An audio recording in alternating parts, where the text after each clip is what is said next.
Too boring. Too frustrating. Yeah, there we go. This'll be good. This is a time-lapse VHS video recorder. You'll notice the absence of the VHS logo. Yeah, these would do things that don't quite follow the VHS standard. We can show later, like they'll record a crap load of video onto one tape by just recording a frame every few seconds or whatever. That's the whole time-lapse part. These were used for security cameras before DVRs and NVRs were a thing. And if you ever watch an old movie and they're going through security footage and you got all those tracking bars and then they edge forward and there's a little blurry face that you can barely see, that's these bad boys. We have come a long way. Anyway, this thing's in really beat up shape, but I want to try and get it working, so let's see if it works.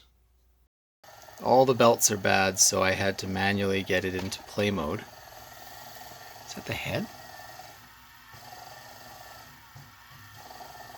No, it's this. Weird. Anyway, it's actually working. I can go and pause. Not great. Play. Oh no. Okay, I think before I go any further, I'm gonna find some belts and clean the transport, because this thing is not happy. Okay, there we go. Kludged it into working. Still very noisy. Anyway, this is got a really noisy picture for a 3-head. Let me see if I can show that here. Fast forward. Oh, actually, you know what? It's cleaned up remarkably now. Pause. Now I can do reverse play. Oh, that's... Oh. Oh yeah, I did eat the tape earlier. That might be it. Let's go back to play. Sharpness on off. Doesn't seem to do much.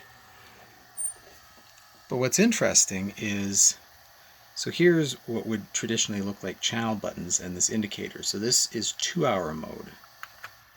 If I go to 12-hour mode,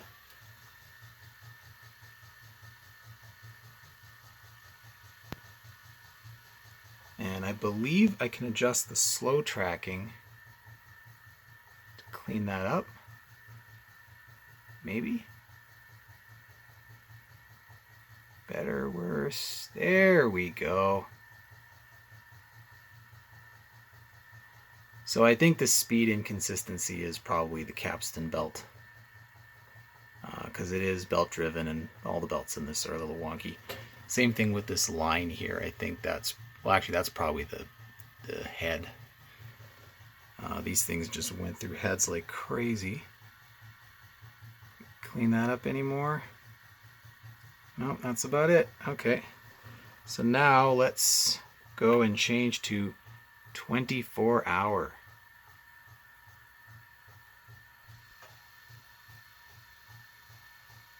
Cool. And what's neat is you can watch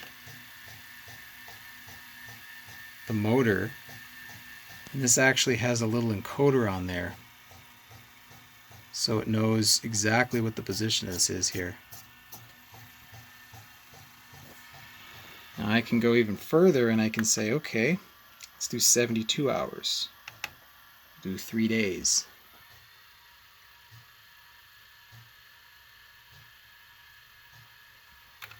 But I can go even further. Oops, go back to 120.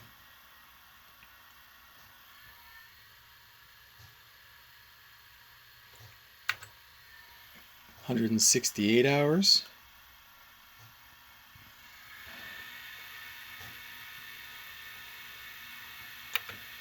$240.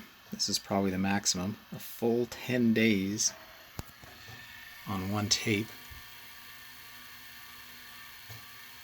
So if you imagine, how worn out a tape would get in here, and how this head constantly spinning against the tape would wear out. These would get changed like at the minimum every year, depending on their usage, but I would say every year. I'm actually surprised the head's any good in this thing. It's pretty clean. Pretty clean. So what I can do is I can go back to, oh my god, it can do 360 hours. Jesus. Full 2 weeks. 480. Wow. I don't know how useful this would be for security, because this is the frequency in which it would record a frame, essentially. And finally, 600. Oh my god. This is crazy. Let's see. It's like watching paint dry.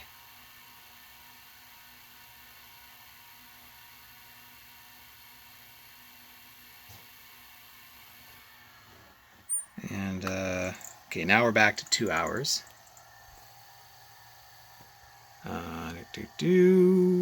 Let's go to frame advance.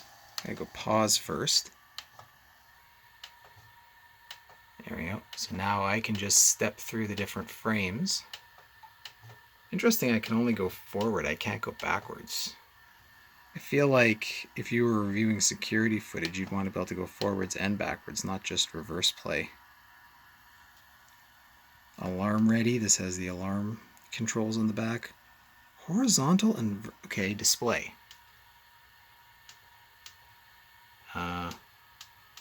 It's nothing.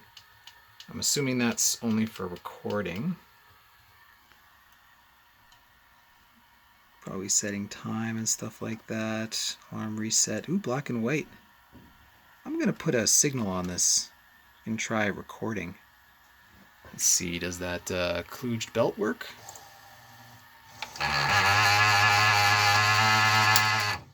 Wonderfully. Alright, got a signal. Obviously this doesn't have a tuner, so I set up this DTV box. Being a commercial grade video device, I need these RCA to B and C adapters. So I just hooked up the DTV box to the input, and this output's going to my TV here. Take a quick look on the back.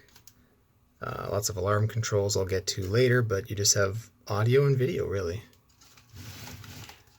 And the underside, a standard Hitachi made. Obviously this thing is very Hitachi. This is painfully Hitachi. I hate this thing. These belts are always crap, and they have to be super good, otherwise they slip. So we can get it working for the video. Don't actually do this to machines you like. This will work like shit, and even if you just fit a regular elastic band, I give these about a year before they harden and stick and just become this charred, gooey remain that sticks to whatever's in there, and then you have to clean it up. So these are real good as a temporary solution to just sort of get her done if you say making a video, but yeah, definitely replace it with good belts. And then here's the drive motor for playback for capstan and idler, and as you can see, she's a little loose. This one's actually okay. I think it's just this one that's really bad, but it's work. Oh my god! Oh my god! Ooh, it's working though. Okay. All right then. I did lubricate some things in here though. This idler, there's a bunch of nasty grease there. These Hitachi ones get all sticky. Cleaned the 2 guide paths here. They were full of crusty grease. Like, you think it looks bad now. It was just black. And this is one of those, in a business, take it to a shop, they quickly throw some more grease on there, give it a once over, and then out the door again. So this had years and years of grease. Here's your 3-head VCR with your I guess you could call this the DA+1. I think that's what Sony called their Betamax versions, but you basically have dual azimuth heads here, one on each, and then your, actually no, it would be, these are the dual azimuth, and then this is your extra. So you have two for playback, and then the third one for trick play. Little encoder on here. Okay, so there's your, it is 1987. What's funny is that I looked at this thing and I thought, well, this has got to be from the late 80s. And there's not a lot of information out there. It has been sold under another brand. What really intrigued me, though, was RCA. RCA was not a brand that was used in sort of commercial grade stuff. They were a consumer brand. They didn't even make their own stuff. Like, this is a Hitachi, but I like RCA, so couldn't really say no to this, even with its blasted missing front door. Anyway, 1987, the only information I could find about this showed it, into the 90s, into the early to mid 90s. So I don't know if they just sold an old model for years. Like they just took a Hitachi VCR, converted it to function as a time-lapse VCR, and then this model just carried forward for years. I know in a lot of industries, when one company will adapt a product from another company, they'll continue using that outdated product for years because re-engineering around the latest VCR would be difficult. I don't know, but I mean, this screamed late 80s to me, and that kind of confirms it. So, horizontal position. Oh, neat. Vertical position. So I can go and move this wherever I want. Turn the display on and off. I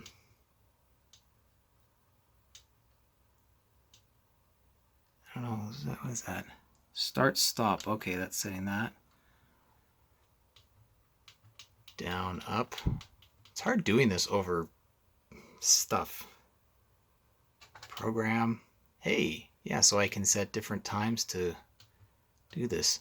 It's weird, it doesn't actually blue screen, it just does it over the existing video signal, which is very troublesome. Alright, whatever. We're not gonna mess with that. If I change this, okay, so it shows it there. What's 0? I guess that's just off. So I can set the number of hours. So first, let's get a blank tape. Okay, it's recording time.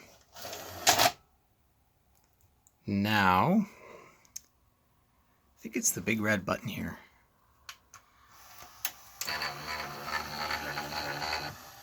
Joy. Okay, so we are now recording in 2-hour mode. Set to 2 hour here. We're just recording commercials off TV. The white text down there is kind of annoying that if you have any bright stuff in your camera, this doesn't have any sort of black edging or anything like that around it, so it's kind of problematic, but okay. I'm spoiled by the technology we have now. Now we have the same font, but we have a little edge around it. Turn alarm ready off. So I can go and turn the display off once we get to a normal screen. There we go. So now let's see how it plays back. Do I have actually sound right now? Okay, good.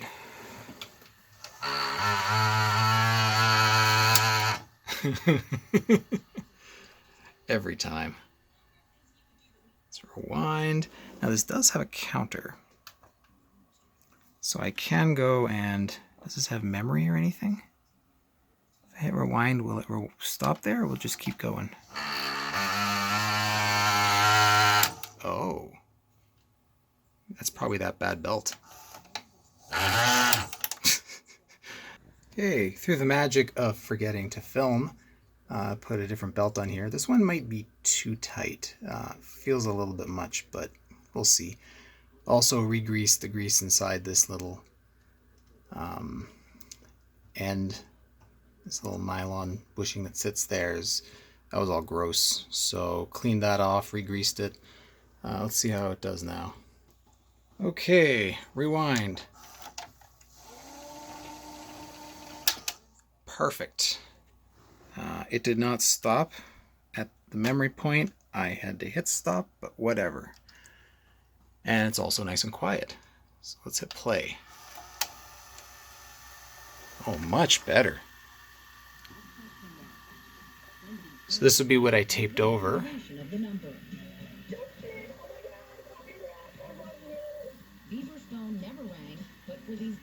But in a few seconds, hopefully...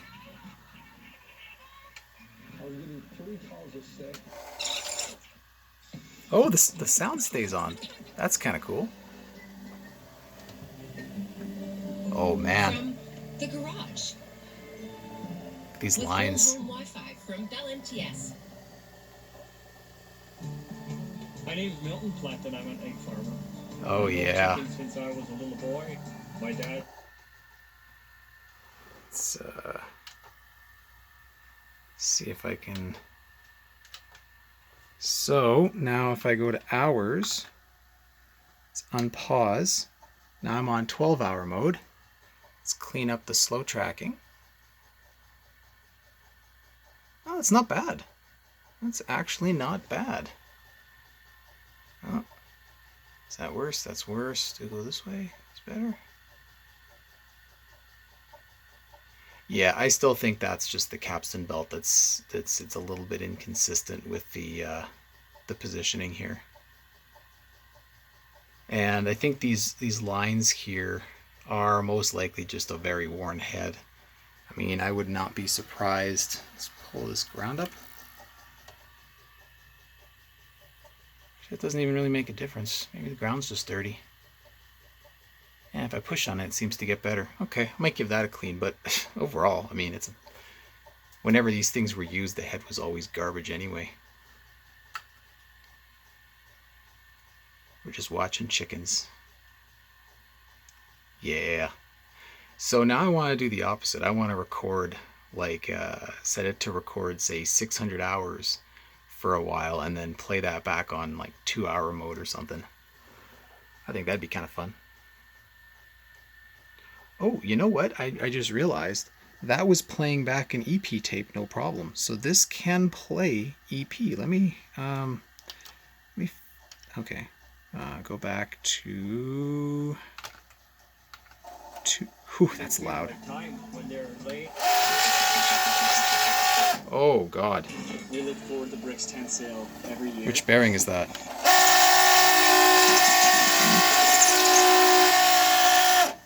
Oh, that could be any of these.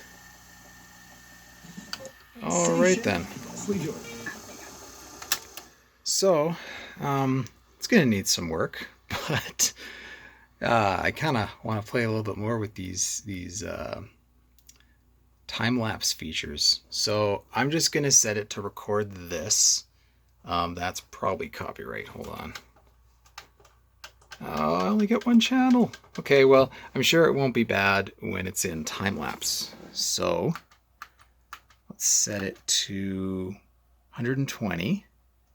Record.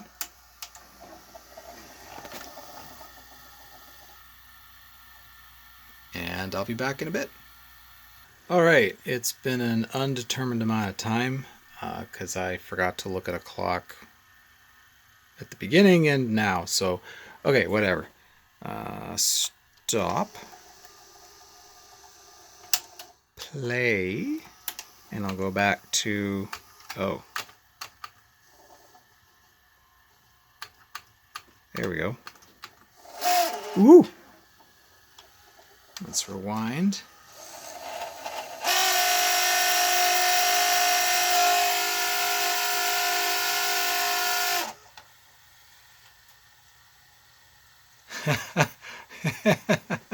Whee! Pause. Let's do frame advance.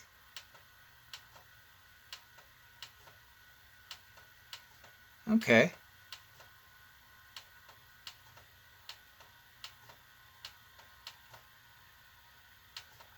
If I put this a 24-hour or 12-hour playback and unpause. slow tracking.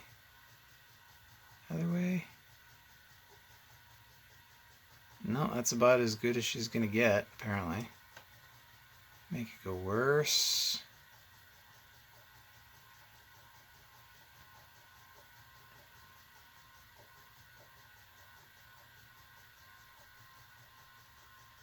It's not bad for the age of it.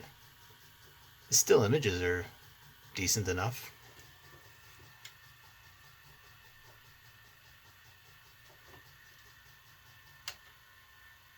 There we go. So, other than what I would just consider to be head degradation, because this is a time-lapse VCR, otherwise it's actually pretty decent. The Trick Play 3-head system works all right. I mean, if you were just using this as a security camera recording thing, like for whatever, I mean, it's as good as you're going to get off of a standard def machine. Although if you had the split screen with the 4 cameras, oh boy, that would really suck. So this black and white thing is an adjustment, and I have no idea what it does. It's not doing anything visually. So I suspect that this is some sort of a color killer control, so that you can set the threshold to make sure you don't get any rainbowing noise. If you're using a black and white camera, you can adjust this. Huh. Well, let's take a look at the back.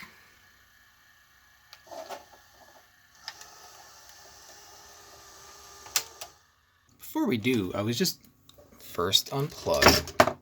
I was just taking a look at the power supply, and first I noticed that this voltage regulator is an NTE. I'm like, I don't think OEMs used NTE parts. So I take a look here, and let's see if I can get a good focus. Maybe? As you can see, that has been replaced. So in the years that this thing has been in service, the STK regulator failed. Ooh boy. That's a hot one. And here's the back. Here's the model number, TC3930. That exact model number was used for this under other brands as well. Your audio in and out, your B and C video connections, and here's your head hour meter. Let's see if I can get enough light to read this. Maybe. I don't know if you can see that, but it's right about in the middle, which means that this head already has 5,000 hours. These are neat. This, and I actually have one here to show, this is an electrochemical hour meter. Let's take a look at that. It's in a little fuse cartridge, and it apparently has a little chunk of mercury there sitting in, I guess, an electrolyte. And as current passes through it, it moves it in one direction or the other. So you could theoretically just take this, put it in backwards, and then run it back to 0. It's kind of neat. I guess that's before they could just store in like a non-volatile RAM solution in the more digital age. So take a look here. Alarm in, alarm out. So the idea is that this would be triggered on an alarm and would only record one shot. I guess that means it will record a single frame on trigger here. And then this 12-hour lock. So I'm trying to think of a use for this. So let's say you have it set to 24-hour, 72-hour, but something happens, an event happens, and you want to go to 12-hour mode. You can lock it with this input and force it to record more information. It's weird that you wouldn't have a 2-hour log. I feel like if something's happening, you'd want to be like, here's the video right now. Oh well. Broken power cable holder. Broken case. Yeah, it's definitely seen better days. One last interesting thing about this. It doesn't have power. If it's plugged in, it's on. There's no soft power control. You can put the timer and engage the timer. You can turn that on and off. But all your controls here are controls that you would use for the time lapse. Like alarm, that's the input. Lock, reverse, I guess if it's playing in reverse mode here. And lock is that input that was on the back. Reset A, reset B. Yeah, I would need a manual to know what the difference is. Okay, get this. If I'm on a 24-hour or 12-hour mode, it actually records continuously. 72-hour and up, it just does still frames, but 24-hour and 12-hour modes record in full speed, or I guess a continuous speed, like it doesn't stop between the frames. So I believe this is probably also recording the audio. So this could be the slowest recording speed on a VHS tape. But the question becomes, how on earth do you play that back? Because as you saw, when this was playing back in the 24-hour and 12-hour modes, it just does frame advancement.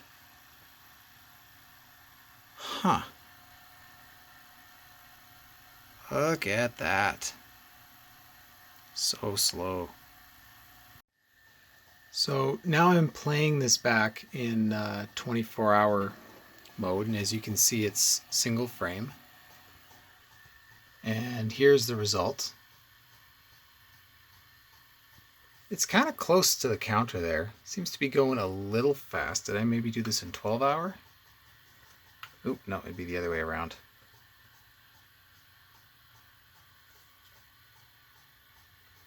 Let's try and clean that up a little. So, okay, interesting, yeah. So not interesting, it's just a regular old recording. But watch what happens if I go to 2-hour mode.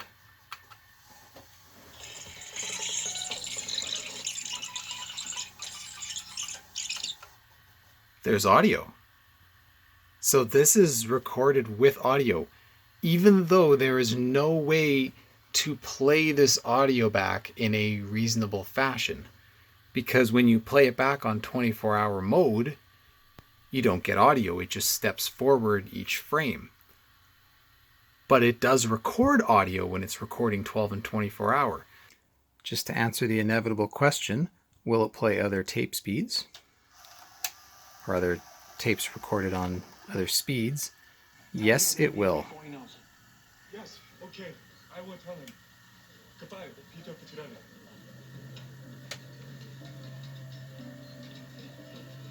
But not well.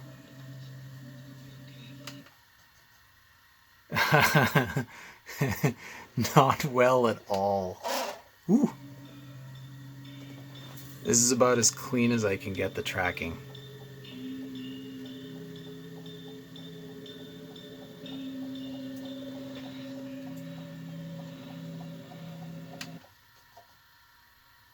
Yeah, it's a worn out head. And I wonder what this is optimized for. I assumed this was just your standard 3-head drum, but I mean, seeing that it does worse, well, no, that kind of makes sense. All these streaks here are just a worn out head. I've never seen one perform this poorly in SLP though.